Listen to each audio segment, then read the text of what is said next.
ان دلوں پر بھی زنگ آ جاتا ہے، جیسے کہ لوہے کے اوپر پانی پڑتا رہے تو اس کو زنگ آ جاتا ہے۔ پوچھا گیا فما جلاؤہا یا رسول اللہ، اے اللہ کے رسول ہماری تلواروں کو زنگ لگتا ہے، ہم پالش کرتے ہیں، سیکل کرتے ہیں، وہ پھر چمک اٹھتی ہیں، تو دل پر اگر زنگ آ جائے تو اس کا علاج کیا ہے؟ دو چیزیں فرمائی، کثرت و ذکر الموت و تلاوت القرآن، دو کام کرو کثرت سے، موت کو یاد رکھو، یہاں رہنا نہیں ہے، جانا ہے، یہ ہمارا گھر نہیں ہے، یہ ہماری منزل نہیں ہے، ہمارا اصل گھر جو حضور نے فرمایا انما الدنیا خلقت لکم وانتم خلقتم للآخرہ، یہ دنیا تمہارے لیے بنائی گئی، تم آخرت کے لیے بنائے گئے ہو۔ اسی لیے حضور نے فرمایا کن فی الدنیا کانک غریب وعابر السبیل، دنیا میں ایسے رہو جیسے راہ چلتے مسافر ہو یا اجنبی ہو۔ اپنے بارے میں فرمایا مالی ولی دنیا، مجھے تمہاری دنیا سے کیا سروکار، انما مثلی کراکب استظل تحت شجرۃ ثم راح فترکہا، میری مثال اس مسافر کی سی ہے جو ذرا سستانے کے لیے کسی درخت کے سائے میں بیٹھتا ہے تھوڑی دیر، وہ اس کا گھر تو نہیں ہے، اس کی منزل نہیں ہے، پھر وہ اس کو چھوڑتا ہے، اپنا راستہ لیتا ہے۔ یہ اگر ہمارا تصور قائم ہو جائے، کلا انہا تذکرہ، اب اس کے بعد جو الفاظ آئے ہیں فی صحف مکرمۃ مرفوعۃ مطہرۃ بایدی سفرۃ کرام بررہ، یہ جو قرآن ہے، جو تذکرہ ہے، یہ بڑے ہی انتہائی پاکیزہ صحیفوں میں ہے، فی صحف مکرمۃ، بڑے باعزت، مرفوعۃ مطہرۃ، مرفوع بلند اور انتہائی پاک، بے ایدی سفرۃ، یہ کن کے ہاتھوں میں ہے؟ لکھنے والے وہ فرشتے، بے ایدی سفرۃ کرام بررہ، جو نہایت باعزت ہے، بہت وفادار ہیں اللہ کے۔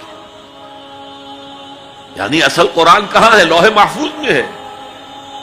اصل قرآن کہاں ہے؟ ابھی اگلی اب جو پڑھیں گے ہم، کتاب مکنون، چھپی ہوئی کتاب کے اندر ہے۔ اصل قرآن کہاں ہے؟ وَإِنَّهَا لَفِي أُمِّ الْكِتَابِ لَدَيْنَا لَعَلِيٌّ عَظِيمٌ، یہ تو اس ام الکتاب میں جو ہمارے پاس ہے، بہت بلند ہے اور بہت عظمت والا ہے۔ یہ 6 آیتیں ہو گئی، اب آئیے 8 آیتیں جو آپ نے سنی، بہت خوبصورت قرات تھی ماشاءاللہ۔ فلا اقسم بمواقع النجوم، یہ لا جب آتا ہے پہلے تو وہ مخاطب کی بات کی نفی کرنے کے لیے، نے اٹ از لائک دیٹ، یہ نفی ہے۔ لا اقسم بیوم القیامہ، تمہارے خیالات غلط ہیں، میں قیامت کی قسم کھاتا ہوں۔ تو فرمایا فلا اقسم بمواقع النجوم، وقع یقع کے کیا معنی ہے؟ اور یہ سورت کون سی؟ واقعہ، اذا وقعت الواقعہ، وقع گر جانا، پڑ جانا، یہ ستاروں کے ڈوبنے کی جگہ ہے۔ فلا اقسم بمواقع النجوم وانه لقسم لو تعلمون عظیم، اور اگر تم جانو تو یہ بہت بڑی قسم ہے جو ہم نے کھائی ہے۔ اس وقت کا انسان کیا سمجھتا کہ ستارے کہاں جاتے ہیں، کہاں غروب ہوتے ہیں، کہاں گرتے ہیں؟ آج ہمیں معلوم ہے۔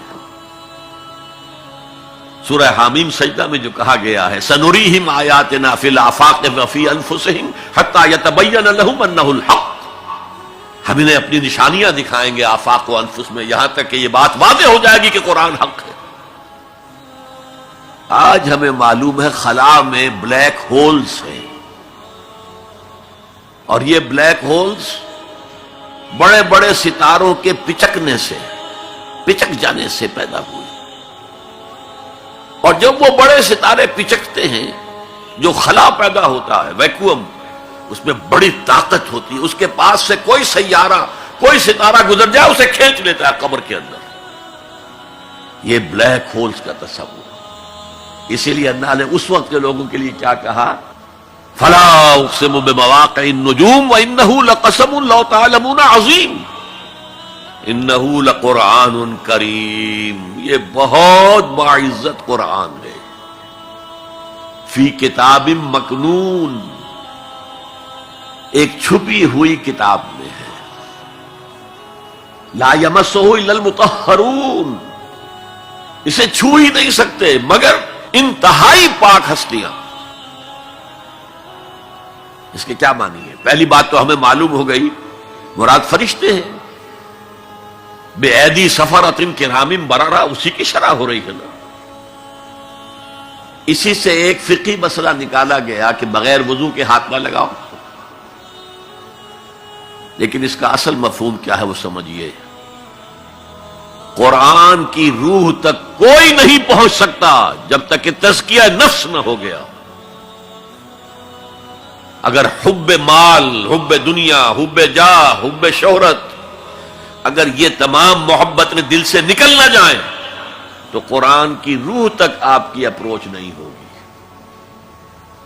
مولانا روم نے کہا ہے، اگرچہ ذرا میں سمجھتا ہوں کہ انہوں نے بہت سخت الفاظ استعمال کیے ہیں، ماز قرآن مغزہا برداشتے مستخاں پیش سگا انداختے، ہم نے قرآن سے اس کا مغز لے لیا ہے، جو ایسنس ہے وہ کھینچ لیا ہے، ہڈی کا گودا جو ہے وہ ہم نے نکال لیا ہے، ہڈیاں ہم نے پھینک دی ہیں کتوں کے سامنے جو لڑ رہے ہیں۔ علم کلام کا مسئلہ ہے صفات حق حق سے جدا یا عین ذات، قرآن مخلوق ہے یا نہیں ہے، غیر مخلوق، اور بڑے بڑے ہو رہے ہیں اس کے اوپر، یہ کتے لڑ رہے ہیں ان ہڈیوں کے اوپر۔ ہم نے اس میں سے اصل شے نکال لی، وہ کیا ہے؟ اللہ کی محبت، اللہ کی معرفت، یہ ہے اصل شے۔ معاذ قرآن مغزہ برداشتے استخاں پیش سگا انداختے۔ تو جب تک انسان کا باطن پاک نہ ہو جائے وہ قرآن کے چھلکوں سے کھیلتا رہے گا، چاہے وہ کہنے کو مفسر ہو، قرآن کے باطن تک کبھی نہیں پہنچے گا۔ یا رب فاجمعنی بكل الصحب والأحباب واكتب لنا أن ندخل الجنات بالريان۔